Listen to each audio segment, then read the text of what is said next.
মুহাম্মাদান আবদুহু ওয়া রাসূলুহু আল্লাযী আরসালাহু বিল হাক্কি বাশীরাও ওয়া নাযীরা ওয়া দায়ান ইলাল্লাহি বিইজনিহি ওয়া সিরাজাম মুনীরা আম্মা বা'দু ফাইন্নাকা ফিল কালামিল মাজিদ ওয়াল ফুরকানিল হামিদ বা'দা আউযু বিল্লাহি মিনাশ শাইতানির রাজীম কুল্লু নাফসিন যায়িকাতুল মাউত ওয়া ইন্নামা তুওয়াফাউনা উজুরাকুম ইয়াওমাল কিয়ামাহ فمن زحزح عن النار وأدخل الجنة فقد فاز وما الحياة الدنيا إلا متاع الغرور.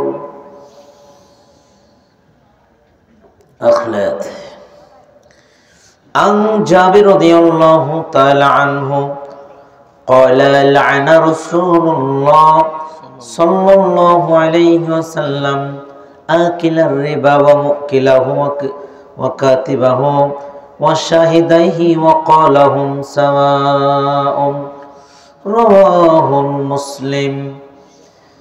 عن أبي هريرة رضي الله تعالى عنه قال قال رسول الله صلى الله عليه وسلم الربا 70 حبا أيسرها أن ينكح الرجل أمه رواه ابن ماجه. عن عبد الله بن حنظلة غسيل الملائكة قال قال رسول الله صلى الله عليه وسلم درهم الربا يأكله الرجل وهو يعلم أشد من 36 سنة رواه أحمد. عن أبي هريرة رضي الله تعالى عنه قال قال رسول الله صلى الله عليه وسلم مدمن الخمر كعبد وثن رواه ابن ماجه. عن أبي هريرة رضي الله تعالى عنه قال قال رسول الله صلى الله عليه وسلم ولا يشرب الخمر يشربها وهو مؤمن رواه البخاري ومسلم. الحمد لله. মাঝপাড়া পশ্চিমপাড়া জামে মসজিদের উদ্যোগে আয়োজিত বিরাট ইসলামী জলসার সম্মানিত মুআজ্জাজ মুহতারাম সভাপতি সাহেব, মঞ্চে উপস্থিত উলামায়ে কেরাম, আমার সম্মুখে দিনদার পরেশগার ভাইয়েরা, পর্দার অন্তরে লবলা সরলা মা ও বোন এবং দোকানে মেলার মধ্যে যারা অবস্থান করছেন আপনারা সহ, যে আল্লাহ পাক আপনাকে আমাকে যাদের কানে আমাদের মাইকের আওয়াজ চলে যায় সকলে আমরা সেই রবের প্রশংসা করছি, যেই রব আপনাকে আমাকে এখনো বাঁচিয়ে রেখেছেন, তাই না ভাই? অনেক মানুষ হাসপাতালের বেডে কাতরাচ্ছে, তাই না?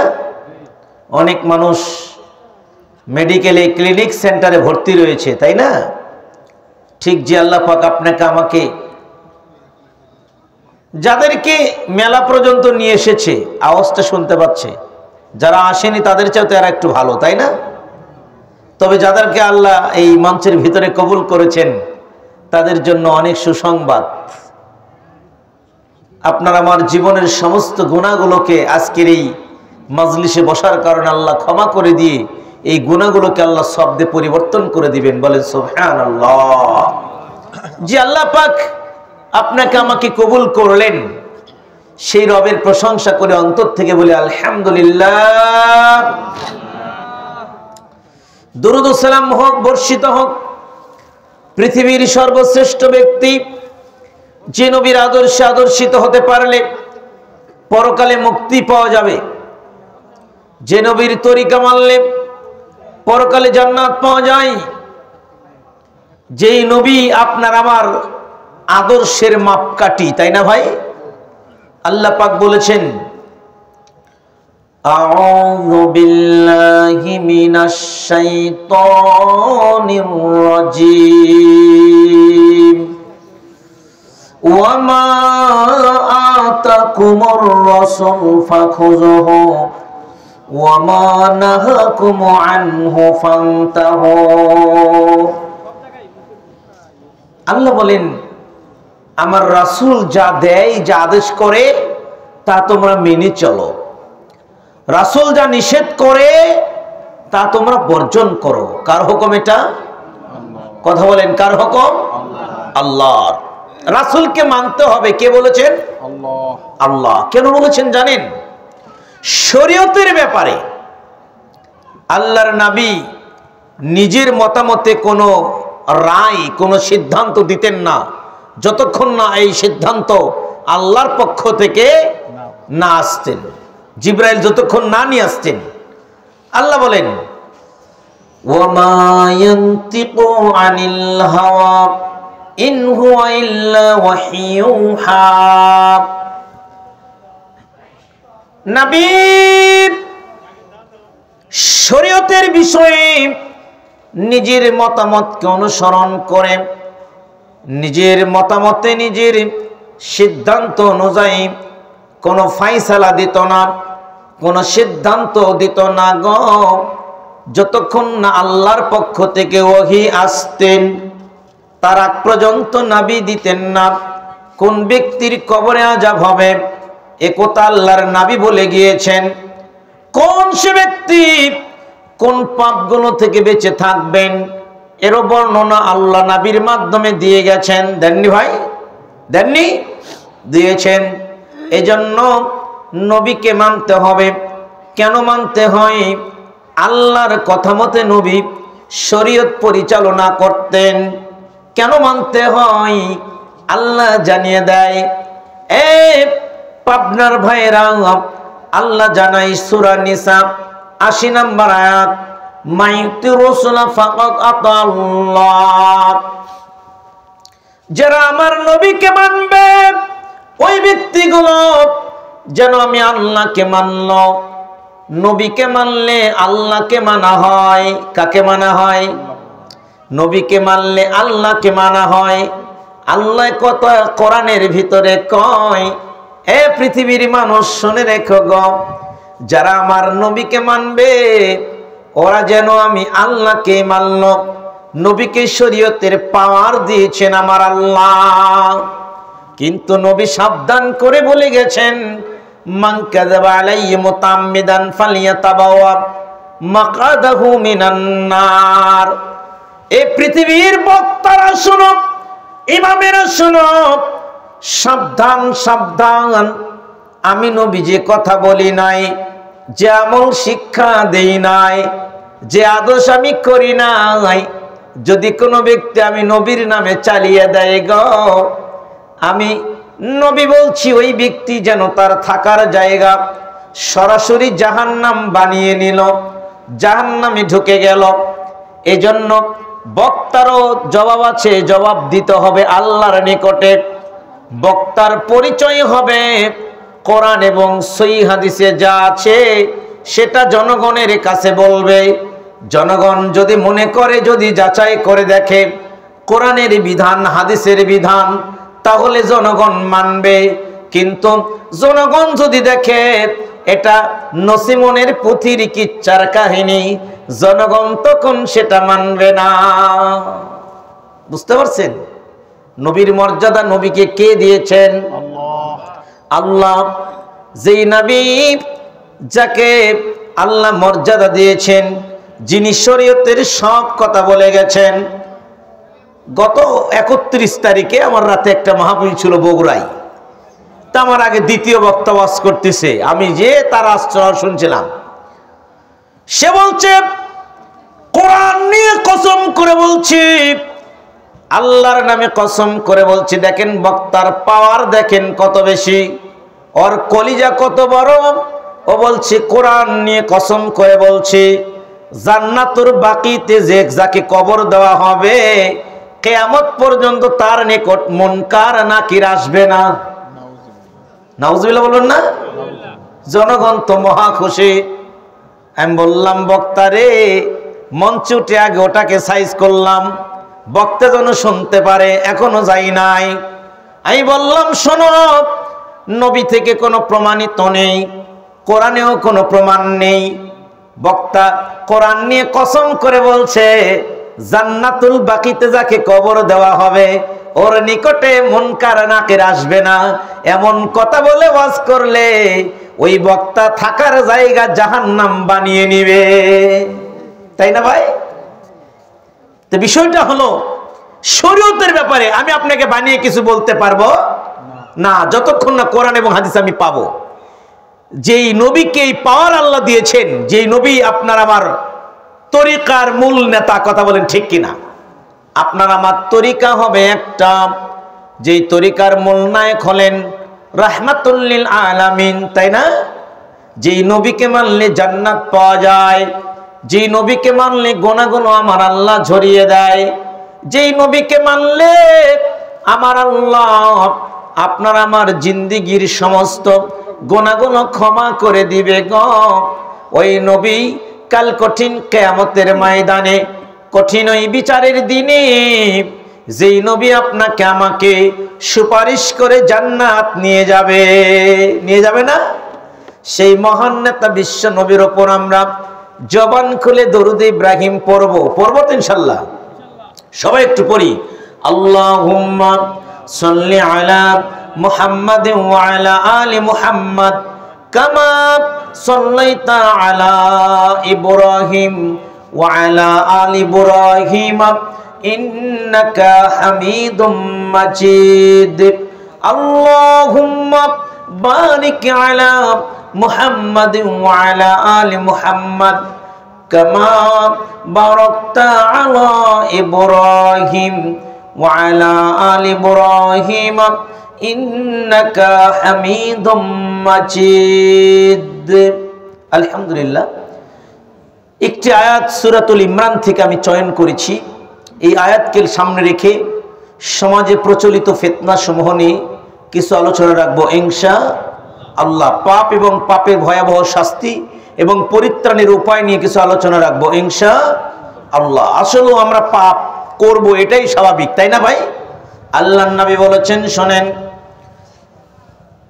তিরমিজির 2499, ইবনে মাজার 3259, মুস্তাদরাক লিল হাকিমের 7617 নাম্বার হাদিস, সহিহুল জামির 2770, মিশকাতুল মাসাবি 2341 নাম্বার হাদিস। আল্লাহ নাই বললেন কুল্লু বানি আদম খাত্তা ওয়া খায়রুল খাত্তাইন আত-তাওয়াবুন।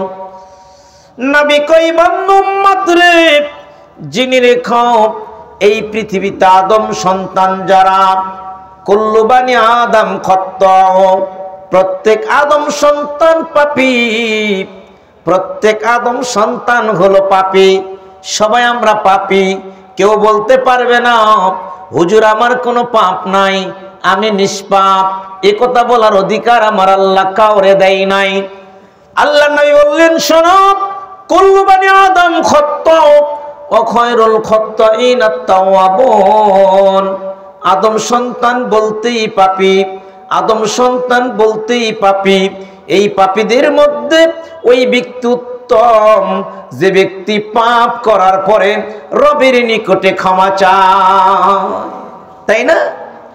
হাদিস থেকে বোঝা গেল আমরা পাপী, পাপের সাগরে আমরা হাবুডুবু খাই। কিন্তু এই পাপ থেকে আপনাকে মুক্ত হতে হবে। আল্লাহ জানিয়ে দেয়, বান্দা শোনো, পাপ থেকে তোমাকে মুক্ত হওয়া দরকার। কখন চলে আসবে? মালাকুল মাউত আপনার আমার সামনে চলে আসবে।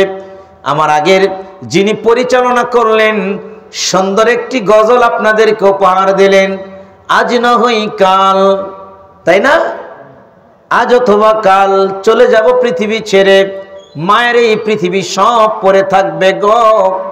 মা ছেড়ে সন্তান চলে যায়, সন্তানকে ছেড়ে মা চলে যায়, দাদা দাদি চলে যায়, কত মানুষ চলে গেল অতীতে, কেউ তো ফিরে এলো না। ফিরে এসেছে কি কেউ? কেউ ফিরে আসবে না গো। আপনিও আমি একদিন চলে যাব। আজ থেকে 100 বছর পর এই মসজিদ থাকবে, মসজিদ অনেক মুসল্লি হবে, এই মসজিদের মাহফিল হবে 100 বছর পর।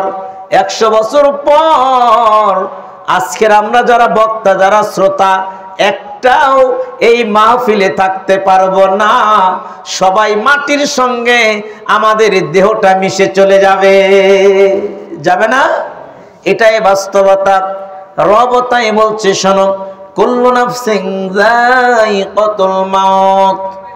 পৃথিবীর মানুষ, জীবন যাদের আছে গো, জীবন যাদের আছে, জীবন যাদের আছে, যে প্রাণীকে আমি আল্লাহ জীবন দান করেছি রে, প্রত্যেক প্রাণীর মরণের স্বাদ গ্রহণ করতে হবে। প্রত্যেক প্রাণীর মরণের স্বাদ গ্রহণ করতে হবে। সবাই মরবে, পৃথিবী থেকে বিদায় নিয়ে চলে যাবে। এই পৃথিবীতে কেউ টিকতে পারবে না। এই পৃথিবীর, এই মায়ার পৃথিবী ছেড়ে চলে যাব আমরা সেই অন্ধকার কবরে। সবাই চলে যাব অন্ধকার কবরে। রব ডেকে ডেকে বলে, শোনো, কুল্লু নাফসিন যায়িকাতুল মাউত, প্রত্যেক প্রাণীকে মরণের স্বাদ গ্রহণ করতে হবে রে। এরপরে আল্লাহ ডেকে ডেকে জানায়, বান্দা শোনো, ওয়া ইন্নামা তুওয়াফাউনা উজুরাকুম ইয়াউমাল কিয়ামা। জেনে রেখো, জেনে রেখো ব্যক্তি, তুমি তো মারা যাবে, এটাই তার বাস্তব নমুনা। কিন্তু একটি কথা মাথায় রেখো, দুনিয়াতে যা কর্ম করো তুমি, ভালো না মন্দ, ন্যায় না অন্যায়, খারাপ না ভালো, দুনিয়াতে যা তুমি করো, ওয়া ইন্নামা তুওয়াফাউনা উজুরাকুম ইয়াউমাল কিয়ামা, কিয়ামতের কঠিন দিনে এই কর্মের বদলা তোমার হাতে তুলে দেওয়া হবে। বাঁচার কোনো পথ কিয়ামতের ময়দানে থাকবে না। রব ডেকে ডেকে বলে, শোনো, আল্লাহ জানাই, পৃথিবীর মানুষ শোনো, ফামান ইয়ামাল মিসকালা যাররাতিন খায়রান ইয়ারা ওয়া মান ইয়ামাল মিসকালা যাররাতিন শাররান ইয়ারা। সামান্য পরিমাণ ভালো কাজ, সামান্য পরিমাণ গুণাগুণের কাজ, সামান্য পরিমাণ ভালো আল্লাহর কাঠগড়াই কিয়ামতের ময়দানে উপস্থাপন করা হবে গো। যেদিন নিখুঁত নির্ভুল ওজনের দাড়িপাল্লা সেটিং করা হবে, সামান্য ভালো কাজ এটাও আল্লাহর আপনার নেকির পাল্লায় দেওয়া হবে। সামান্য পরিমাণ মন্দ কাজ, কথার মাধ্যমে যেটা কষ্ট দিয়েছিলে রে, ভাষার মাধ্যমে কষ্ট দিয়েছিলে, ওই যে আপনার দুনিয়াতে চলতে কষ্ট দিয়েছিলে, সাংসারিক জীবনে কষ্ট দিয়েছিলে, পরিবারের সঙ্গে খারাপ ব্যবহার করেছিলে, প্রতিবেশীর সঙ্গে খারাপ ব্যবহার করেছিলে, দুনিয়ার সব মন্দ কাজগুলো সামান্য পরিমাণ করে করে তিল তিল করে যেটা পাহাড় পরিমাণ হবে, এটাও কিয়ামতের ময়দানে পাপের পাল্লায় তুলে দেওয়া হবে।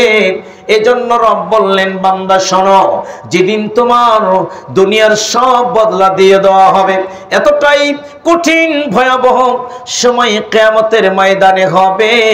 আপন বন্ধু বন্ধুর দিকে তাকাবে, কিন্তু কিছু জিজ্ঞাসা করতে পারবে না, কথা বলার অধিকার থাকবে না। সূরা মারিজের ভিতরে আল্লাহ জানাই, পৃথিবীর মানুষ শোনো, দুনিয়ার জীবন তো একটা, কিয়ামতের জীবনে তো ভয়াবহ হবে রে।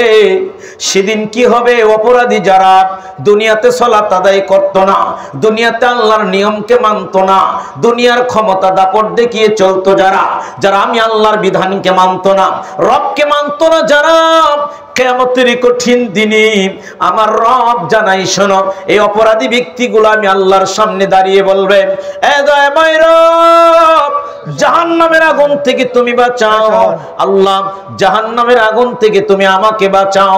প্রয়োজনে আমার সন্তানকে জাহান্নামে ঢুকিয়ে দাও।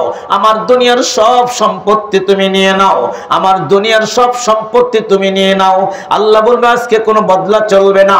আবার বলবে আল্লাহ মাবুদ রে, আমার ছেলে, আমার মেয়ে, আমার বিবি, আমার আত্মীয় স্বজন, আমার সন্তান যারা আছে সবাইকে তুমি জাহান্নামে দিয়ে দাও, এরপরেও তুমি আমাকে জাহান্নাম থেকে বাঁচাও গো। রব বলবে না বান্দা, আজকে কোনো বিনিময় চলবে না। তোমার জিন্দেগির ডায়েরিতে যত সামান্য পরিমাণ ভালো কাজ তুমি যেটা করেছ, এটাই দিয়ে কিয়ামতের ময়দানে বিচার হবে রে। সেদিন শুধরানোর মতো কোনো সুযোগ থাকবে না, শুধরানোর মতো কোনো সময় থাকবে না। থাকবে তো শুধু দুনিয়ার বিগ জীবনে শুধরানোর সময়। এতটাই ভয়াবহ দৃশ্য হবে কিয়ামতের মাঠ। আল্লাহ ডেকে ডেকে বলে শোনো, ফামান যুহজিহা আনিন নার ওয়া উদখিলাল জান্নাতা ফাকাদ ফাজ ওয়া মাল হায়াতুদ দুনিয়া ইল্লা মাতাউল গুরুর। এই পৃথিবীর মানুষ, তুমি তো নিজেকে সাকসেস মনে করো তখন যখন তুমি মনে করো আমি এখানে বিজয় লাভ করেছি, যখন তুমি মনে করো আমি চাকরিটা পেয়েছি, যখন তুমি মনে করো আমি বিসিএস ক্যাডার হয়েছি রে, যখন তুমি মনে করো আমি ব্যবসাতে সাকসেস, যখন তুমি মনে করো তামাম পৃথিবীর নেতৃত্ব আমার হাতে, তখন তুমি সাকসেস হয়েছ।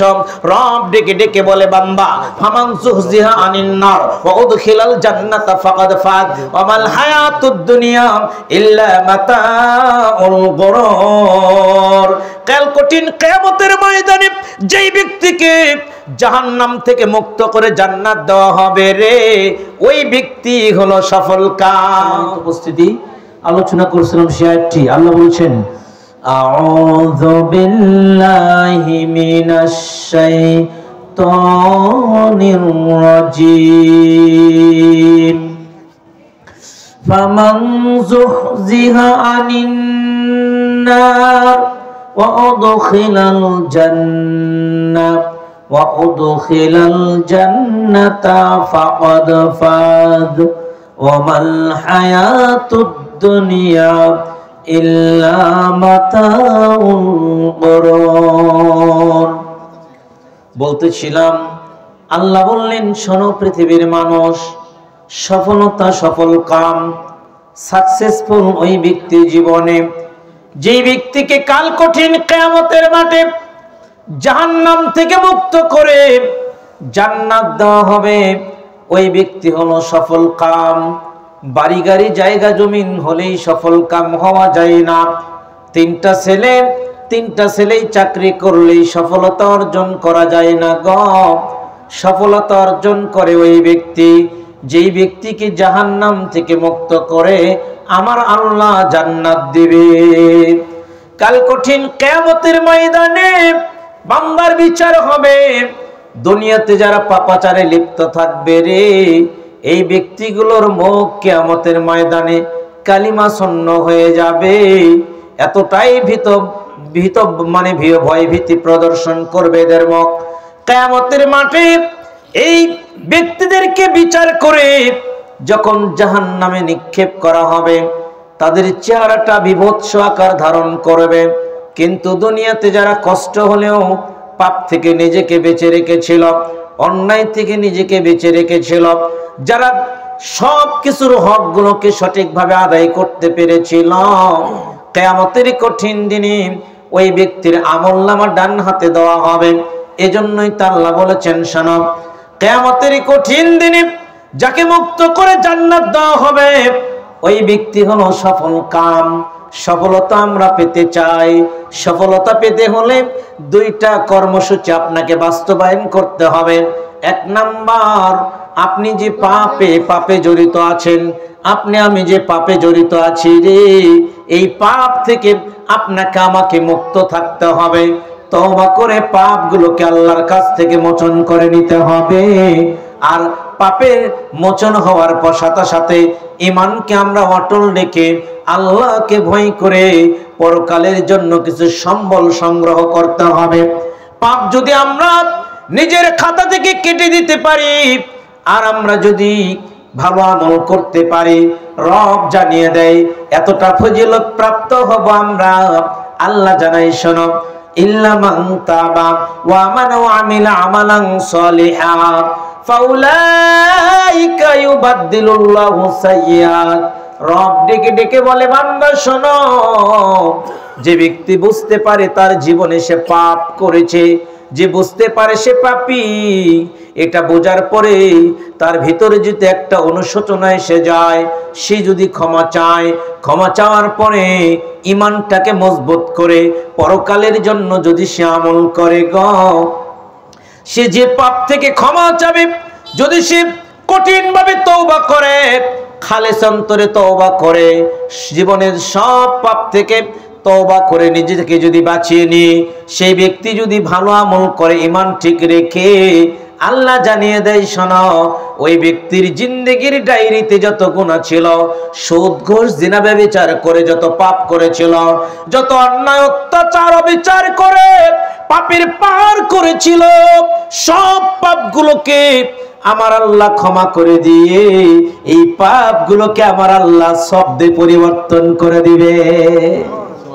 সুবহানাল্লাহ, সুবহানাল্লাহি ওয়া বিহামদিহি, সুবহানাল্লাহিল আযীম। এজন্য সামাজিক কিছু পাপ আমাদের মধ্যে রয়েছে গো, যেই পাপের কারণে আমরা কিয়ামত পর্যন্ত পাপের সাগরে হাবুডুবু খাবো। বিচারের কঠিন দিনে রে হয়তো জাহান্নামের সেই ভয়াবহ শাস্তির মধ্যে নিক্ষেপ হব আমরা। এই জন্য দুনিয়ার জীবনে পাপ থেকে মুক্ত থাকতে হবে। কি পাপ আমাদের দ্বারা হয় একটু বোঝার চেষ্টা করেন। দুইটা পয়েন্টে আলোচনা করব। যেই পাপের কারণে নারীরা বেশি বেশি জাহান্নামে যায়, নারীরা কেন জাহান্নামে যায় এই একটা পয়েন্ট রাখবো শেষে। আর সামাজিক পাপ, যেই পাপ করলে গো আমাদের জীবনের কোনো ইবাদত কবুল হয় না। মনে রাখবেন, আমরা একটা কথা জানি, ইবাদত কবুলের পূর্ব শর্ত হলো হালাল রুজি। কি রুজি? হালাল রুজি, ভালো খাবার খাওয়া, হালালান তয়্যিবা, উত্তম পবিত্র খাবার খেতে হবে রে। যেই খাবার হালাল, এই হালাল হারাম খাবার ছেড়ে দিতে হবে। এই হারামটা দুই প্রকার। এক প্রকার হলো খাবার হালাল হয়, কিন্তু যেই টাকা দিয়ে খাবারটা ক্রয় করে ওই টাকা ইনকামের সোর্সটা অনেক সময় হারাম হয়। গরুর গোশত খাওয়া হালাল, খাসির গোশত খাওয়া হালাল, কিন্তু সুদের টাকা দিয়ে যদি গরুর গোশত কিনে খায়, এই হালাল গোশত তখন পেটের মধ্যে হারাম হয়ে প্রবেশ করবে, তাই না ভাই? হালাল খাবার, গরুর গোশত খাওয়া হালাল, ভাত রুটি মাংস খাই যেগুলো সব হালাল। জমিতে ধান রোপণ করি, ধান থেকে, যেই ধান থেকে আমরা চাল নিয়ে ভাত খাই, এই ভাতটা খাওয়া হালাল। কিন্তু ভাইজান, হালাল জিনিস চাল আমাদের ঘরে থাকে, যেই জমির ওসর বের করা হয় না, আগেই জমির ধানগুলো আমরা ঘরের ভিতরে উঠাই। বলি আমরা যেই জমির ধান চিটালাম সেখান থেকে ওসর দিলেও হিসাব করে দেই না। একই হালাল জিনিস আপনি 100 মণ ধান, 100 মণ ধান আপনি ঘরের ভিতরে আপনার বেরের ভিতরে উঠিয়েছেন। বের বোঝেন তো? বের বোঝেন তো? বেরের ভিতরে উঠিয়েছেন, 100 মণ ধান উঠিয়েছেন। 20 মণে 1 মণ ধান যদি আপনার যাকাত আসতো, আপনার যদি ওসর আসতো, 5 মণ ধান আপনার জন্য ওসর এসেছে। 5 মণ না দিন আপনি 4 মণ 39 কেজি দিয়েছেন, 1 কেজি ধান আপনি দেন নাই। এই 1 কেজি ধান বাকি 99 মণ ধানের মধ্যে যখন মিশে যাবে, বাকি 99 মণ ধান, ধান হালাল হলেও, চাল হালাল হলো, ওই খাবার তোমার জন্য খাওয়া হারাম রে। ওই খাবার খেয়ে ইবাদত করলে আমার রবের নিকটে ইবাদত কবুল হবে না। এজন্য ভাইজান, হারাম দুই প্রকার। এক প্রকার হারাম হলো সিস্টেমেটিক্যালি হারাম, কিন্তু খাবারটা হালাল হওয়ার পরেও হারাম হয়ে যায়। আরেক প্রকার হারাম হলো ডাইরেক্ট খাদ্যটাই হারাম। শুয়ারের গোশত খাওয়া হারাম, কুকুরের গোশত খাওয়া হারাম, বাঘের গোশত খাওয়া হারাম, বিড়ালের গোশত খাওয়া হারাম। হারাম না? কথা বলেন না কেন? হারাম না? গোশতটাই হারাম। নিষেধার দ্রব্য মদ, নিষেধার দ্রব্য বিড়ি, সিগারেট, জর্দা পাতা, গলিয়া বা ফেন্সিডিল, হেরোইন, গাঁজা, মদ, চুয়ানি, যেটার একটাই শব্দ আল খামর, কুল্লু মুসকিরিন খামর ওয়া কুল্লু খামরিন হারাম। প্রত্যেক নিষেধাজ্ঞ দ্রব্য মদ, প্রত্যেকটি মদ তোমাদের জন্য খাওয়া হারাম। বলতেছিলাম একটা ডাইরেক্ট খাবার হারাম, আরেকটা মাধ্যম হলো হারাম। এই মাধ্যমের মধ্যে সমাজে প্রচলিত সবচেয়ে বড় মাধ্যমের নাম হলো সুদ। সবচেয়ে প্রচলিত মাধ্যমের নাম হলো সুদ। আল্লাহর নবী বলেন, শোনো, বাইনা ইয়াদাইয়া সাতি ইয়াজহারুর রিবা, কিয়ামত ততক্ষণ পর্যন্ত হবে না যতক্ষণ না মানুষ সুদের প্রচলন ঘটায়, যতক্ষণ না সুদ মানুষের নিকটবর্তী বেড়ে যাবে, প্রকাশ্যে মানুষ সুদ খাবে, প্রকাশ্যে মানুষ সুদ খাবে, ভয় করবে না, ততক্ষণ পর্যন্ত কিয়ামত হবে না। সুদের ব্যবসা কোন চারদিক দিয়ে আমাদেরকে ঘেরাও করে রেখে দিয়েছে রে। রব ডেকে ডেকে বলে, শোনো, কোরআনুল কারিমে সূরাতুল বাকারার ভিতর আল্লাহ জানাই 278 নম্বর আয়াত, আল্লাহ কই, শোনো, ইয়া আইয়ুহাল্লাযীনা আমানুত্তাকুল্লাহ ওয়া যারু মা বাকিয়া মিনার রিবা ইন কুনতুম মুমিনিন। হে পৃথিবীর মানুষ, আল্লাহ ইমানদারদেরকে ডাকে, ইয়া আইয়ুহাল্লাযীনা আমানুত্তাকুল্লাহ, হে ইমানদারেরা রে, রবকে ভয় করো। আল্লাহ অনেক জায়গায় ইমানদারদেরকে ডেকে আমলের কথা বলে, ইয়া আইয়ুহাল্লাযীনা আমানু কুতিবা আলাইকুমুস সিয়াম, তাই না? হে ইমানদারগণ, সিয়াম ফরজ করে দেওয়া হয়েছে। ইয়া আইয়ুহাল্লাযীনা আমানু, হে ইমানদারগণ, কুতিবা আলাইকুমুল কিতাল, কিতাল ফরজ করে দেওয়া হয়। রব ডাকে ডেকে বলে, বান্দারে, ইমানদারদেরকে ডাকে আল্লাহ পাপ থেকে দূরে থাকতে বলে, ইমানদারদেরকে ডাকে আমার রব আমলের কথা বলে, ভালো কথা বলে। কিন্তু এখানে আল্লাহ এমন ভাষা ইউজ করলেন, শোনো, ইয়া আইয়ুহাল্লাযীনা আমানুত্তাকুল্লাহ, হে ইমানদারগণ, আল্লাহকে ভয় করো।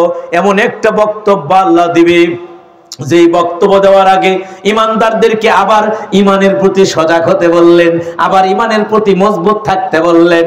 মজবুত থেকে বলে, আল্লাহ রে, ইয়া আইয়ুহাল্লাযীনা আমানুত্তাকুল্লাহ ওয়া যারু মা বাকিয়া মিনার রিবা ইন কুনতুম মুমিনিন। প্রথমেও বললেন, শোনো, ইমানদাররা আল্লাহকে ভয় করো। সুদের যে ব্যবসা আছে, সুদের যে বকেয়া আছে, সুদের যে প্রচলন আছে রে, সব কিছুকে তোমরা ছেড়ে দাও। সুদ থেকে তোমরা মুক্ত হও, ব্যাংক থেকে তোমরা মুক্ত হও, ঋণ থেকে তোমরা মুক্ত হও। প্রয়োজনে বাড়ির ভিটা বিক্রি করে হলেও সুদ থেকে তুমি মুক্ত হও। আল্লাহ আবার লাস্টে বলছে, ইন কুনতুম মুমিনিন, যদি তুমি মুমিন হও। তার মানে একই আয়াতের মধ্যে আল্লাহ তিনটা কঠিন শব্দ ব্যবহার করলেন। প্রথমত আল্লাহ করলেন, হে ইমানদারেরা, দ্বিতীয় করলেন, হে ইমানদাররা, আল্লাহকে ভয় করো। লাস্টে বললেন, আল্লাহ যদি তুমি মুমিন হয়ে থাকো, ওয়াদারু মা বাকিয়া মিনার রিবা, সুদের যত বকেয়া আছে সবগুলো থেকে নিজের এই দেহকে, নিজের এই ঈমানকে তুমি মুক্ত করো। কেননা তুমি জানো না সুদ এত বড় জঘন্যতম পাপ রে। পৃথিবীতে কিছু পাপ আছে যেই পাপ না করেও মানুষ ওই পাপের সঙ্গী হয়ে যায়, যেই পাপ না করে ওই পাপের সঙ্গী হয়ে যায়। একজন হাজি মানুষ যদি সে কোনোদিন একটা বেগানা নারীর দিকে না তাকায়, একজন হাজি মানুষ যদি কোনো মহিলার সংস্পর্শে না যায়, যদি কোনো পরকীয়া না করে, নবী কই, বান্দারে, ওকে মহিলার কাছে যাওয়া লাগবে না, ওকে ওই বেগানা নারীর দিকে তাকানো লাগবে না। আর রিবা সাবুনা হুবা আইসারু হায়ানকিহা রুজুলুম্মা, সুদের 70টা পাপ আছে। 70টা পাপের নিম্ন পাপ হলো মায়ের সঙ্গে জিনা করা। ওই হাজী সাহেব, মা তো দূরের কথা, নিকটাত্মীয় তো দূরের কথা, কোনদিন বেগানা নারীর দিকে তাকায় না, কিন্তু সুদের টাকা খায়, ব্যাংকের টাকা খায়, সুদের ওপর টাকা খাটায়। নবী কই শোনো, আর রিবা সাবুনা হুবা, ইবনে মাজার 2274 নম্বর হাদিস। আর রিবা সাবুনা হুবা আইসারুহা ইনকিহার রাজুলু উম্মা, সুদের 70টি পাপ। এই পাপের মধ্যে সবচেয়ে নিম্ন পাপ হলো মাকে ধর্ষণ করা। এরপর আমার নবী আরো জানিয়ে দেয়, মুসনাদ আহমদ 21957 নম্বর হাদিস। আন আব্দুল্লাহ বিন হানজালা গাসিলিল মালাইকা ক্বাল ক্বালা রাসূলুল্লাহ, বলেন সাল্লাল্লাহু আলাইহি ওয়াসাল্লাম, আব্দুল্লাহ বিন হানজালা রে, যেই হানজালাকে মালায়েকা ফেরেশতাগণ গোসল দিয়েছিল, জিহাদের দামামা বেজেছিল, গোসল ফরজ হয়েছিল, বিবির সঙ্গে মিলামেশা করেছিল, ফরজ গোসল করবে, কিন্তু জিহাদের ডাক এসেছিল, রক্ত গরম হয়েছিল। আমি যদি ফরজ গোসল করতে যাই রে, আমি যদি ফরজ গোসল করতে যাই, আমার নবীকে কেউ যদি মারে রে, আমার ধর্মের উপর কেউ যদি আঘাত করে, ইসলামকে যদি দুনিয়া থেকে নিচ্ছিন্ন করে দেয়, আমার গোসল যদি কিয়ামতের দিন জবাব হয়ে থাকে, ফরজ গোসল ছেড়ে দিয়ে নাঙা তলোয়ার নিয়ে জিহাদের ময়দানে গিয়ে জিহাদ করে করে নিজের জীবনটা বিলিয়ে দিয়েছিল রে, তিনি ছিলেন হানজালা রাদিয়াল্লাহু তাআলা আনহু। নাই বললেন আব্দুল্লাহ বিন হানজালা এই যে বাসর করেছিল, মিলামেশা করেছিল, ওই মিলামেশে আমার আল্লাহ তাকে সন্তান দান করেছিলেন, বলেন সুবহানাল্লাহ। সেই সন্তান হাদিস বর্ণনা করে, শোনো, আব্দুল্লাহ ইবনে হানজালা বিন হানজালা বলেন, শোনো হে উম্মত, আমার নবী বলেছেন, শোনো, দিরহামুর রিবা ইয়াকুলুহুর রাজুলু ওয়া হুয়া ইয়ালাম আশাদ্দু মিন সিত্তাতি ওয়া 30 জানিয়া। আমার নবী কই রে, যে ব্যক্তি জেনে শুনে, যেই ব্যক্তি মনে করবে এটা সুদ, জানবে এটা সুদ, জানে ব্যাংকের টাকা খাওয়া সুদ, ব্যাংকের ইন্টারেস্ট খাওয়া সুদ, জেনে শুনে যেই ব্যক্তি 1 টাকা সুদ খাবে, 36 বার জিনা করার পাপ তার আমলনামায় আল্লাহ লিখে দিবে। নাউজুবিল্লাহ বলবেন না? কতবার? 36 বার। কতবার? 36। কথা কয় না কেন, বুঝেন না ভাষা? 36 বার। 1 টাকা সুদ খাবে, দিরহামুর রিবা, নবী কই শোনো, দিরহামুর রিবা ইয়াকুলুহু ওয়া হুয়া ইয়ালাম, যে ব্যক্তি জানবে, জানার পরেও 1 দিরহাম পরিমাণ সুদ খাবে, 36 বার জিনা করার পাপ, আশাদ্দুম মিন সিত্তাতি ওয়া 30 জানিয়াম, 36 বার জিনা করার পাপ ওই ব্যক্তির আমলনামায় লিখে দেওয়া হবে, বলেন নাউজুবিল্লাহ। কত হাজি কিয়ামতের কঠিন দিনে যখন উঠবে, যখন তাকে দেখা যাবে এই ব্যক্তি হজ করেছিল গো, কিন্তু কিয়ামতের কাঠগড়ায় ওকে দেখা যাবে জিনাকারিনীর কাতারে দাঁড়িয়ে আছে। লোকে বলবে, তুমি তো জিনা করো নাই, তুমি হাজী সাহেব, তোমাকে জিনাকারিনীর কাতারে দেখা গেল কেন? হাজী সাহেব বলবে, ভাইজান রে, জিনা করিনি ঠিক আছে, কিন্তু দুনিয়াতে বড় সুদখোর আমি ছিলাম। আর নবীও জানিয়ে দিয়েছিল, 1 টাকা সুদ খেলেন, 1 দিরহাম সুদ খেলেন, 36 বার জিনা করার পাপ হয়। যেই হাজী সাহেব মাসে 1000 টাকা ব্যাংকের ইন্টারেস্ট সুদের টাকা খাবে, প্রতি মাসে 36,000 জিনা করার পাপ তার আমলনামায় লিখে দেওয়া হবে। নাউজুবিল্লাহ, বলেন নাউজুবিল্লাহ। আল্লাহ আমাদেরকে পাপ থেকে বাঁচাও, আমরা বলি আল্লাহুম্মা আমিন। বলতেছিলাম, সুদ এতটাই জঘন্য পাপ, যেই পাপের শাস্তি তো রয়েছে, এর শাস্তি সম্পর্কে নবী বলে, শোনো, আমাকে দেখানো হলো একজন ব্যক্তি রক্তের সাগরের মধ্যে হাবুডুবু খায়। আমি নবীকে দেখানো হলো রক্তের সাগরের মধ্যে ডুবো ডুবো হয়, ডুবে যায়, আবার দাঁড়িয়ে উঠে যায়, মাথাটা দেখা যায় রে, কিনারার দিকে যখন চেপে আসে, কিনারায় বিশাল একজন মানুষ একটা পাথরের টুকরা নিয়ে দাঁড়িয়ে থাকে। যখন কিনারায় আসেন, জোর করে পাথর মেরে দেয়, আবার ওই রক্তের সাগরের মাঝখানে চলে যায়। এমন করে কিয়ামত পর্যন্ত শাস্তি দেওয়া হবে। মরার পর থেকে সুদখোরকেই শাস্তি দেওয়া হবে। এজন্য বিদায় হজের বাণীতে নবী বলে, শোনো আমার উম্মত, শোনো আমার উম্মত রে, সুদের যত বকেয়া আছে আমি নবী আজ থেকে সুদ চিরতরে হারাম করে দিলাম। সুদের ব্যবসা থেকে তোমরা নিজেকে গুটিয়ে নাও, এতটাই জঘন্য পাপ। নবী কয়, কোরআনুল কারীমের আল্লাহ জানায়, যে ব্যক্তি সুদ খাবে রে পৃথিবীর কোন মানুষের সঙ্গে নয়, ওই ব্যক্তি যেন আমার রবের সঙ্গে যুদ্ধ ঘোষণা করে। বলেন নাউজুবিল্লাহ। এই সুদের প্রচলন আছে। এরপরে হাদিস শুনেন, মুসলিমের 1549 নম্বর 49 নম্বর, সহিহ তারগিব ওয়াত তারহিবের 1847 নম্বর হাদিসটা মনোযোগ দিয়ে বোঝার চেষ্টা করবেন। নবী কয়, আকিলার রিবা ওয়া মুকিলাহু ওয়া কাতিবাহু ওয়া শাহিদাইহি ওয়া ক্বালাহুম সাওয়াউন। নবী কয়, শোনো, সুদদাতা, সুদ গ্রহীতা, সুদের লেখক এবং সুদের সাক্ষীদ্বয় একটু বুঝেন। সেটা হলো, একটা হাদিস আমরা জানি কি জানেন, যে এই হাদিসটার অনুভূত আমরা এইরকম জানি যে একটা ছেলে যখন বিয়ে করে একটা মেয়ের 4টা জিনিস দেখে। কয়টা দেখে? কয়টা দেখে বলেন তো? আমরা এইভাবে হাদিস শুনছি যে তার বংশ, তার হলো মানে সৌন্দর্য দেখে, তার বংশ দেখে, তার আপনার হলো ওই ধন সম্পদ দেখে এবং তার দিনদারিতা দেখে, তাই না? আপনারা তো এটাই জানেন, কথা বলেন ঠিক কিনা? এই হাদিসটা আমরা এভাবে জানতাম ছোটবেলায়, আমরা যখন মাদ্রাসায় পড়তাম এভাবে বোঝানো হতো যে বাবারা শোনো, 4টা জিনিস থেকে বিয়ে করতে হয়, তাই বললেন না? কথা বলেন, তাই না? আমাদের কোশ্চেন বলতো, এই আলামিন ওই খালি ওই পড়াশোনা করে শুনে একটা মাসালা শুনি, হুজুর কি শিখি? 4টা জিনিস থেকে বিয়ে করবি। 4টা জিনিস কি কি? কই, তার জামালিহা, তার সৌন্দর্য দেখবে, তার ধন সম্পদ দেখবে, বংশ মর্যাদা দেখতে হয়, দিনদারিত্ব দেখতে হয়। হাদিস ঠিকই রয়েছে, অনুবাদে হুজুরও ভুল করেছিল, আমরা ভুল করি। হাদিস হলো 4টা জিনিস মানুষ দেখে। নবী বললেন 4টা জিনিস মানুষ দেখে। নবী বললেন না 4টা জিনিস তোমরা দেখো। নবী বললেন 4টা জিনিস মানুষ দেখে। নবী বললেন মানুষ দেখে মেয়েটার সৌন্দর্য, মানুষ দেখে মেয়েটার ধন সম্পদ, মানুষ দেখে মেয়েটার বংশ, মানুষ দেখে মেয়েটার দিনদারিতা।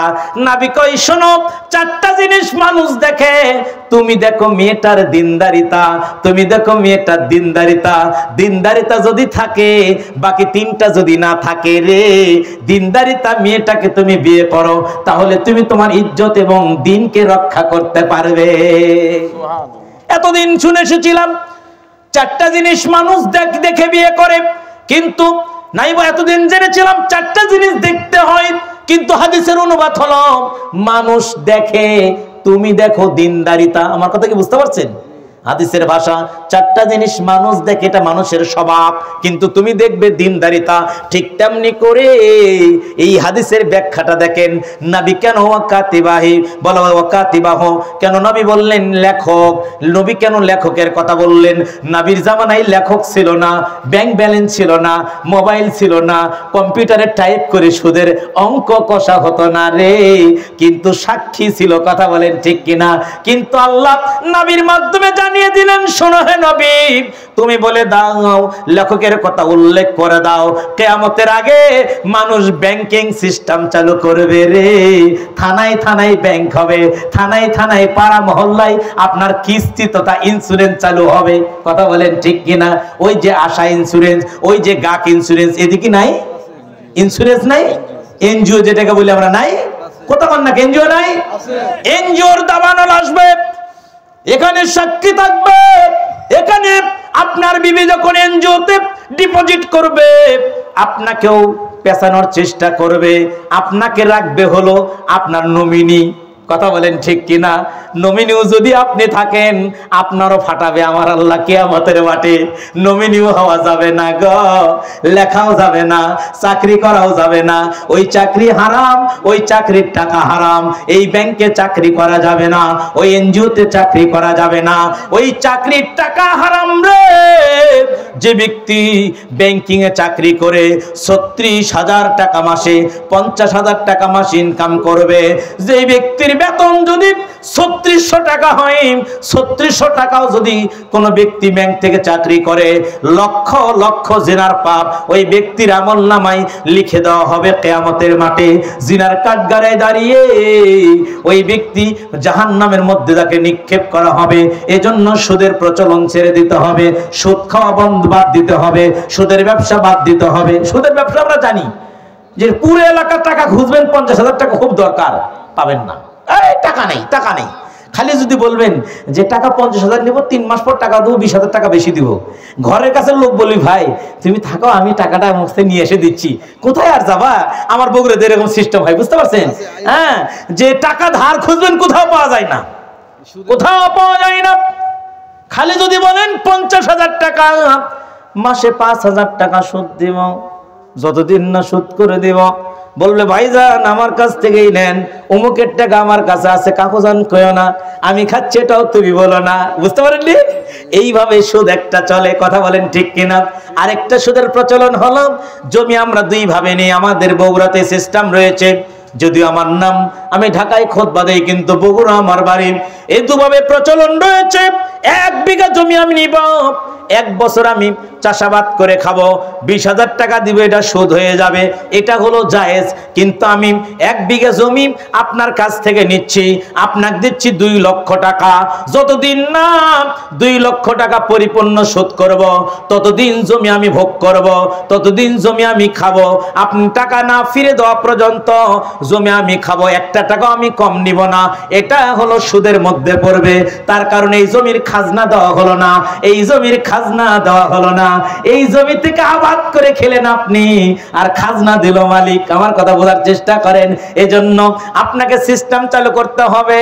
আমি জমিটা এরকম করে নিব, 1 বছরের চুক্তিতে নিব। কত হাজার টাকা তুমি নিবা? তোমার কাছ থেকে 10 বছরের চুক্তিতে পুকুরটা যেভাবে আমরা পুকুরগুলো নিয়ে খাই, আছেন এরকম, এই সিস্টেমটা হলো জায়েজ। এই প্রকার সুদ আপনি এই সুদ থেকে এই প্রকারটা জায়েজ। কিন্তু আপনি খাজনা না দিন, আপনি সব কিছু ভোগ করবেন, এটা চলবে না। এরপর আপনি টাকার উপরে টাকা দেওয়া যাবে না। বলতেছিলাম মুসলিমদের ভাই, বুখারীর হাদিসে নবী বললেন 2766 নম্বর। আমার কয়টা মতো চলবে? অলরেডি 11:15 বাজছে। জি, যদিও বলতেছিলাম আল্লাহ নাই বলে শোনো, তার নাম ইজতানিবুস সাবআল মুবিকাত, 7টা ধ্বংসাত্মক জিনিস থেকে তোমরা বেঁচে থাকো। কয়টা? 7টা ধ্বংসাত্মক জিনিস থেকে তোমরা বেঁচে থাকো। আল্লাহ নবীকে বললেন ইয়া রাসূলুল্লাহ মা হুন্না, নবী গো 7টা ধ্বংসাত্মক জিনিস কি? নাই বললেন ক্বালা শিরকু বিল্লাহ, আল্লাহর সঙ্গে শিরিক করিও না। শিরিকের পাপাচারে আজকে আমাদের সমাজটা ডুবে গেছে রে। কাঁঠালের গাছে কাঁঠাল ধরে না, গরুর হাড্ডি কাঁঠালের গাছের সাথে ঝুলে দিয়েছে। কথা বলেন ঠিক কিনা? বাড়ির মধ্যে সন্তান সুস্থ হয় না, বাড়ির মধ্যে ঘরের দরজায় তাল লিখে দিয়েছে, ঘরের দরজায় আয়াতুল কুরসি লিখে রেখে দিয়েছে যাতে ঘরের মধ্যে বিপদ না হয়। অথচ বিপদ দেওয়ার মালিক কিন্তু আমার আল্লাহ, বিপদ থেকে বাঁচানোর মালিক আমার আল্লাহ। কথা বলেন ঠিক কিনা? এজন্য রোগ ভালো হওয়ার জন্য কোনো জিনিস নটকানো যাবে না। রোগ ভালো হওয়ার জন্য হাতে কোনো জিনিস বাঁধা যাবে না, সুতা বাঁধা যাবে না, তাবিজ বাঁধা যাবে না, চেন বাঁধা যাবে না। ওই তামার চেন পরা যাবে না রে। 10 জন ব্যক্তি নবীর নিকটে এসেছিল বায়াত নেওয়ার জন্য। 9 জনকে বায়াত দিয়েছিলেন, একজনকে নবী দেয় নাই। আল্লাহর নবী বললেন তোমার হাতে ওটা কি? এটা তামার একটা চেন। এই চেনে তোমার কি কাজ হয়? নবী গো আমার হাত অসুস্থ থেকে সুস্থতা লাভ করে।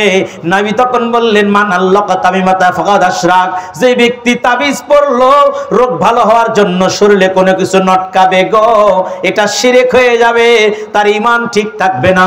এজন্য 7টি ধ্বংসাত্মক জিনিসের মধ্যে একটা হলো আল্লাহর সঙ্গে শিরক করা। আরেকটা হলো জাদুবিদ্যা।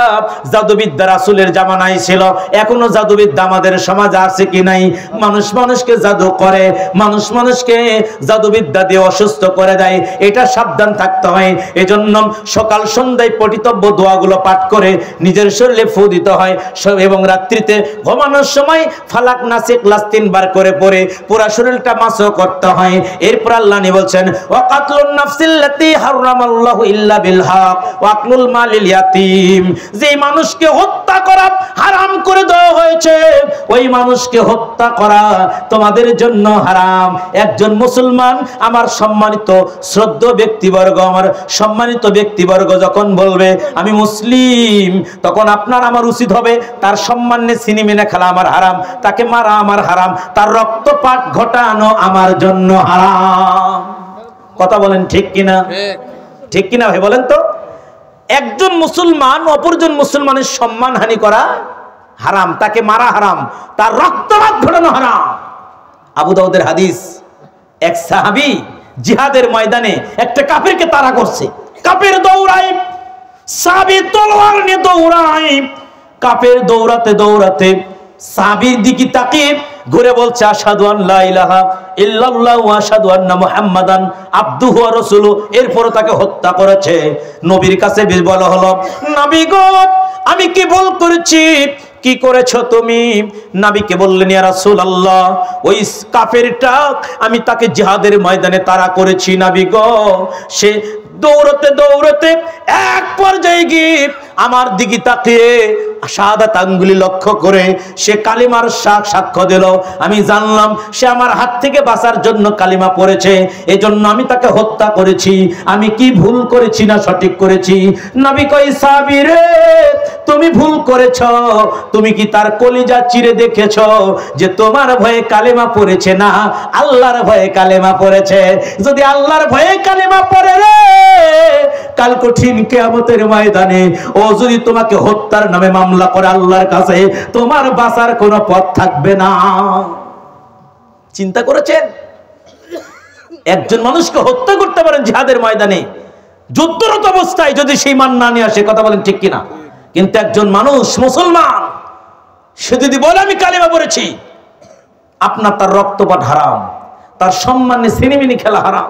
আর আমাদের টঙ্গীর মাঠে আমাদের দিনী ভাইয়েরা ভুল বোঝাবুঝি করে বাস দিয়ে পিটিয়ে পিটিয়ে রক্তাক্ত করে কয়টাকে মারলো আর কত হাজার হাজার আহত করলো। কথা বলেন ঠিক কিনা? এই শুধু ইসলাম বোঝার ভুল, তাই না ভাই? শুধু ভালোবাসার ভুল, তাই না? এজন্য আল্লাহর নবী বললেন, শোনো, ওয়া কাতলুন নাফসিল্লাতি হারামাল্লাহু ইল্লা বিল হক, যাকে আল্লাহ হত্যা করা হারাম করেছেন ওই ব্যক্তিকে হত্যা করা ইসলামের একটা নিষিদ্ধ কাজ। ইসলামের একটা নিষিদ্ধ কাজ, হত্যা করা যাবে না। নবী কই, শোনো রে, ওয়াকলুল মালিল ইয়াতিম, ইয়াতিমের মাল ভক্ষণ করা নিষিদ্ধ কাজ। ওয়াকলুর রিবা, সুদ খাওয়া হলো নিষিদ্ধ কাজ। ওয়া তাওয়াল্লি ইয়াউমাজ যাহাফি ওয়া কাযফুল মুহসিনাতিল গাফিলাতিল মুমিনাত, জিহাদের ময়দান থেকে পালানো হারাম, এটা নিষিদ্ধ কাজ। একজন নারী জিনা করেনি, জিনার অপবাদ দেওয়াটাও তার প্রতি শরীয়তের মধ্যে নিষিদ্ধ কাজ, গর্হিত কাজ, নিষিদ্ধ 7টি কাজ থেকে নবী বললেন তোমরা বেঁচে থাকো। 1 নাম্বার আল্লাহর সঙ্গে শিরক করা, 2 নাম্বার জাদুবিদ্যা করা, 3 নাম্বার যাকে আল্লাহ হত্যা করা নিষেধ করে দিয়েছে ওই ব্যক্তিকে হত্যা করা, 4 নাম্বার ইয়াতিমের মাল ভক্ষণ করা, 5 নাম্বার হলো ওই ব্যক্তি যে ব্যক্তি 5 নাম্বার হলো সুদ ভক্ষণ করা, সুদ খাওয়া, 6 নাম্বার হলো জিহাদের ময়দান থেকে পলায়ন করা, 7 নাম্বার হলো নিরীহ কোনো মানুষের প্রতি পাপের জুলুম চাপিয়ে দেওয়া। এর মধ্যে সুদ একটা রয়েছে, তাই না? তাহলে সুদ খাওয়া যাবে?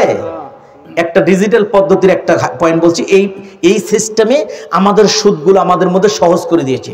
সেটা হলো হাদিসটি তিরমিজি, মনোযোগ দিয়ে শুনবেন, 1231, নাসাইর 4632, মুসনাদ আহমদ 9582 এবং মিশকাতুল মাসাবি 2668 নম্বর হাদিস। নাই বলছে নাহা রাসূলুল্লাহ বলেন সাল্লাল্লাহু আলাইহি ওয়াসাল্লাম বাইইতাইনি ফি বাইআতিন, নাই বলেন একই জিনিসে 2 ধরনের বিক্রি হারাম। জিনিস একটা, 2 ধরনের বিক্রি হারাম। আর 2 ধরনের বিক্রি হলো নগদে একদম বাকিতে আরেক দাম। একটু বোঝার চেষ্টা করেন, নগদে একদম বাকিতে আরেক দাম। এরপর হাদিস দেন, এই হাদিসের ব্যাখ্যা আমি আলামিন তো আমার জ্ঞান নাই, আমি মুহাদ্দিস না, কিন্তু হাদিসের ব্যাখ্যা হাদিস দিয়ে দিতে হয়। আবু দাউদের 3461 এবং হাকিমের 2292 আল্লাহ নবী বলেন মান বা বায়াতাইনি ফি বায়াতিন ফালাহু আও কাসুহুমা আবির রিবা, যে ব্যক্তি একটি ব্যবসায় 2টি বিক্রয় করে সে হয় কম মূল্যটা নেবে না হলে সুদ নেবে। তার মানে কি? সুদ হয় বাকিতে। আমার কথা বুঝেন? মূল্য যখন বেশি হয় সেটা বাকিতে বেশি হয় না নগদে বেশি হয়? বাকিতে বেশি হয়। তো নবী বললেন যে ব্যক্তি একই ব্যবসায়ে দুই ধরনের বিক্রয় করবে, সে হয় কম মূল্যটা নিবে, না হলে সুদ নিবে। তার মানে কম মূল্যটা জায়েজ, আমার কথা বুঝতে পারছেন? আর বাকি দিয়ে যদি কেউ বেশি টাকা গ্রহণ করে, এই টাকাটা সুদের মধ্যে অন্তর্ভুক্ত হবে। তার কারণ হলো, আপনি যদি কোনো ব্যক্তিকে বাকি দেন, এটা আপনার একটা দয়া দেখানো হবে, টাকা একই নিতে হবে, কথা বুঝতে পারছেন কি? কিন্তু আপনি একই জিনিস নগদে বিক্রি করতেছেন 55,000, বাকিতে যদি ওই জিনিসটা 55,001 টাকা বিক্রি করেন, পুরো ব্যবসাটা আপনার জন্য সুদ। আর যাই কিনে নিবে জানে যে আমি বাকিতে নিচ্ছি, কিস্তিতে নিচ্ছি, কিন্তু টাকা বেশি দিতে হচ্ছে, তার পুরো জিনিসটা হলো সুদ। কঠিন, এটা আমাদের আলেমদের মধ্যে বোঝার ভুল। অনেকে বলে জিনিস দিয়ে নেওয়া যাবে, জি না। এই জন্যই দেখবেন রাস্তার মোড়ে মোড়ে বিভিন্ন কোম্পানি ফ্রিজ, টিভি আপনাকে দিচ্ছে, 5,000 টাকা দিলে ফ্রিজ দেওয়া যায় কিস্তিতে। কথা বলেন ঠিক কিনা? আপনি কোনোদিন শুনেছেন? যাবেন, তারা বলবে যে নগদে নিলে 32,000 টাকা দিয়ে দিব, আর বাকিতে নিলে 6 মাসের কিস্তি দিব, আপনাকে 35,000 টাকা দিতে হবে, পড়ে যাবে 3,000 টাকার সুদ। নবী বললেন। এরপর আরো হাদিস ক্লিয়ার দেখেন, এটা হাদিস বুখারী, দেখেন বুখারীর 2179 নম্বর, মুসলিমের 1596 নম্বর, মিশকাতুল বাসাবি 2824, আল্লাহ নিসা আর রিবা ফিন নাসিয়া, সুদ হয় বাকিতে, স্পষ্ট ক্লিয়ার। নবী বলেছেন সুদ হয় বাকিতে, তার মানে বাকিতেই কিন্তু টাকাটা বেশি আসে, তাই না ভাই? বাকিতে বেশি আসে। এজন্য যারা ব্যবসা করেন, খবরদার, যারা সাধারণ ব্যবসা করেন, মনে করছেন ওকে বাকি দিচ্ছি, ওকে আমি টাকা বেশি নিই, নগদ দিচ্ছি, টাকা কম নিচ্ছি, ব্যবসা করা যাবে না। একই দাম নিতে হবে। একই দাম নিয়ে যাকে আপনি বাকি দিচ্ছেন, তার প্রতি আপনার ইহসান করা হলো, দয়া করা হলো, এই বিনিময়ে আপনি কিয়ামতের দিন পাবেন ইনশাআল্লাহ। এই ব্যাপারে অনেক বিস্তারিত হাদিস ছিল, শুধু আপনাকে এতটুকু বুঝালাম যে কিস্তির মাধ্যমে আগে শুনবেন যে নগদ আর বাকিতে টাকার ডিফারেন্স আছে কি না। যদি ডিফারেন্স থাকে সেটা থেকে দূরে থাকবেন। আমার কথা কি বুঝতে পারছেন? সম্মানিত দিনী ভাই, সময় ফুরিয়ে যায়, আসলে প্রধান অতিথির দরকার আছে। জি, তিনি আমাদের মসজিদে 65,000 টাকা দান করে গেলেন। তাদেরকে কথা বলতে না দিলে তো হবে না, কথা বলেন ঠিক কি না? মূলত তো আমাদের মসজিদের একটা প্রোগ্রাম হবে, কিছু কালেকশন হবে, এজন্য তাদেরকে সুযোগ দিতে হবে। তারা তো আশা করে আমাদের বক্তের মতো 1-2 ঘন্টা বসে থাকবে না, তাদের আরেকটা প্রোগ্রাম আছে। এই জন্য আরেকটা বিষয় হলো, যদি গ্যাবে মিলে যায় যে আলোচনা ওঠার আগে অথবা ওঠার পরে যদি হয়, তাহলে আলোচনাটা একটা গতি থাকে। কিন্তু যখন মাঝখানে এসে যায়, তখন একটা মানে এলোমেলো, সময়টা অনেক হয় না। যাই হোক, আপনি বলছিলাম যেহেতু মসজিদের প্রোগ্রাম, এরপর আপনাকে শুধু সংক্ষেপে বলছি, আল্লাহ নবী বলেন সাল্লাল্লাহু আলাইহি ওয়াসাল্লাম জাহান্নামের দিকেও কি মারলেন, দেখলেন জান্নাতের দিকেও কি মারলেন, দেখলেন জান্নাতের মধ্যে গরিব আর অসহায় মানুষগুলো, সাদাসিধে মানুষদের জান্নাত ভরপুর, বলেন সুবহানাল্লাহ।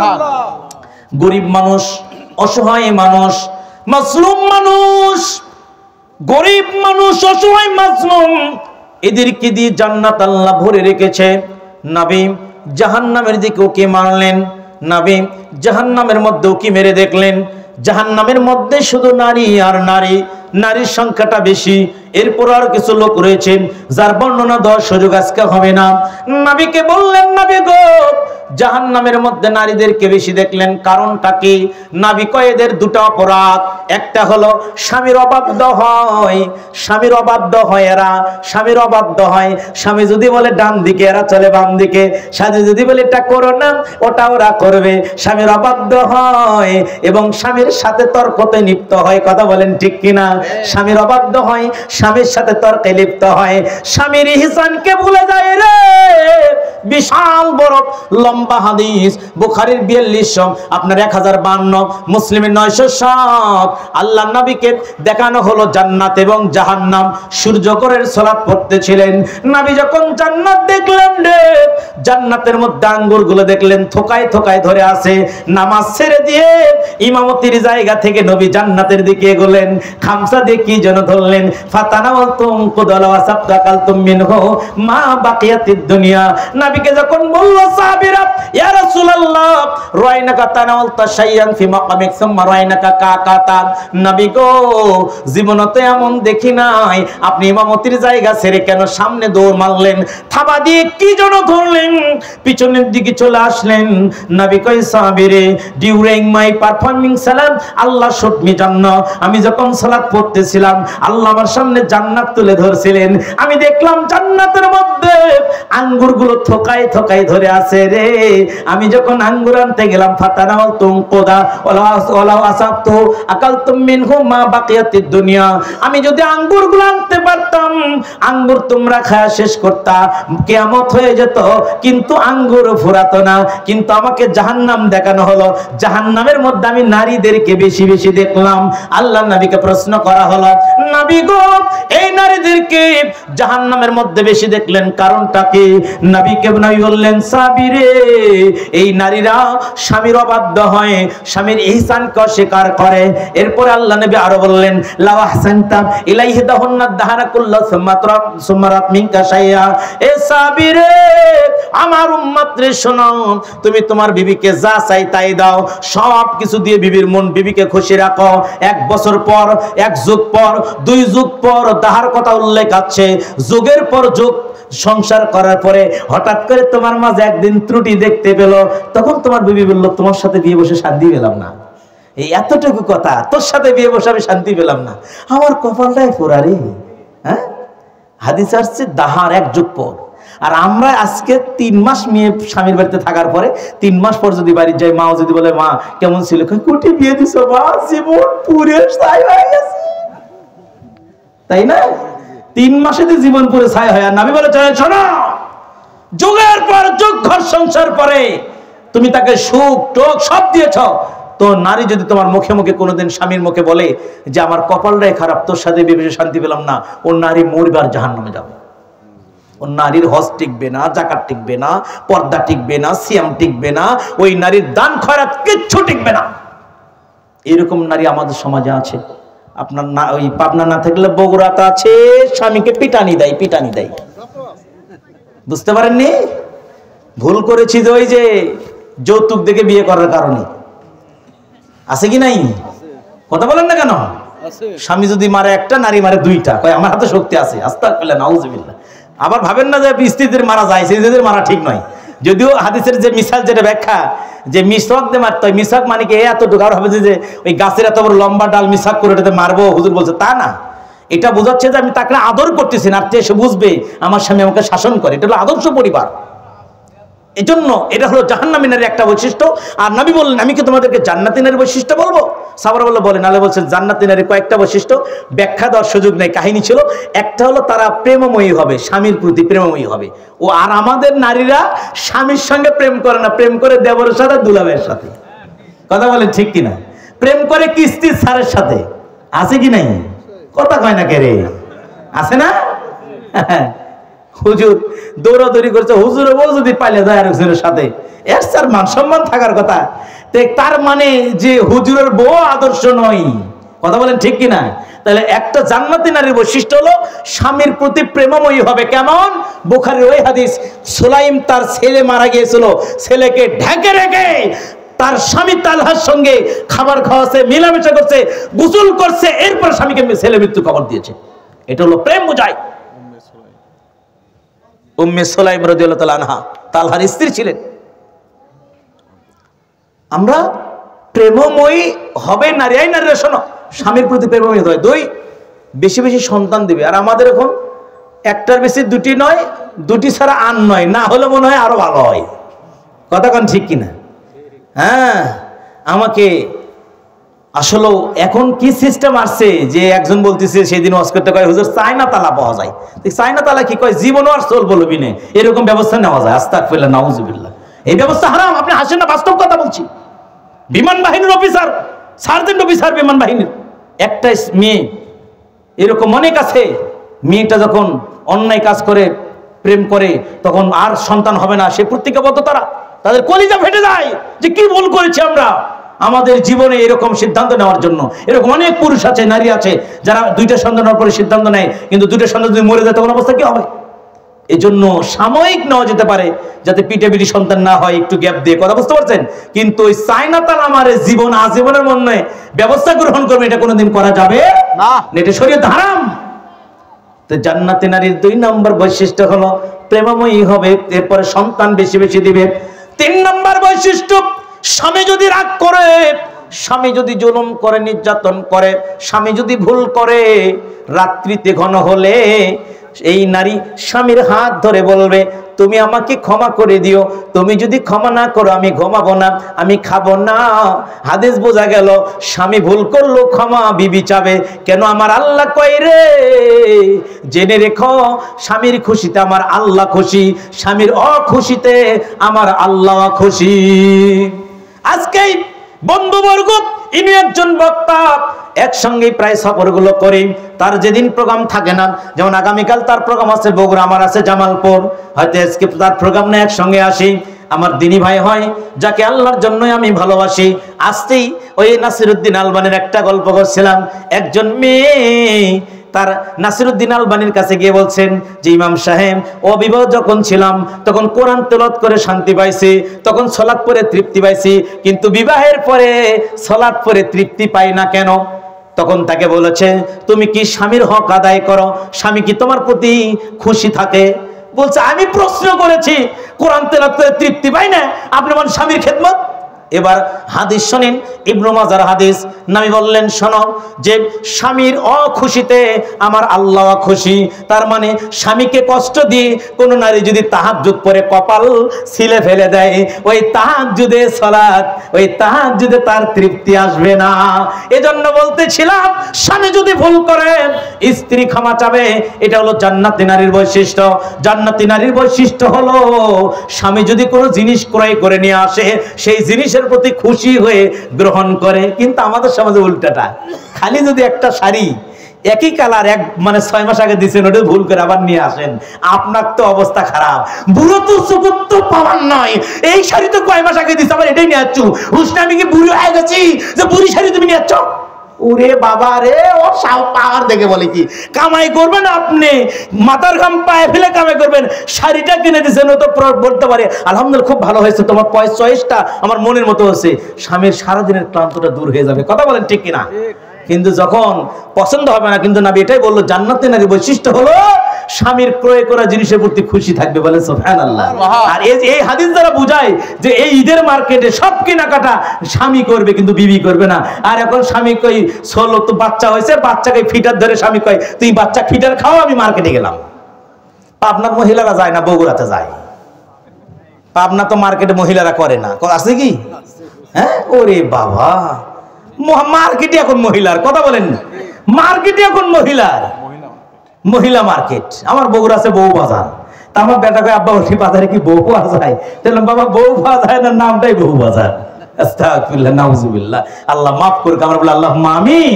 বলতেছিলাম খুব সংক্ষেপে, যেই পাপটা বলতেছিলাম, সুদীর কথা বলে নারীদের কিছু বর্ণনা করলাম, যারা ভুলের মাঝে আছে। সামাজিক একটা পাপ, পুরুষদের যে পাপের কারণে জাহান্নামে যে শুধু ইঙ্গিত দেয়, টাকনুর নিচে প্যান্ট পরবে যেই পুরুষ মানুষ, মরবে আর জাহান্নামে যাবে।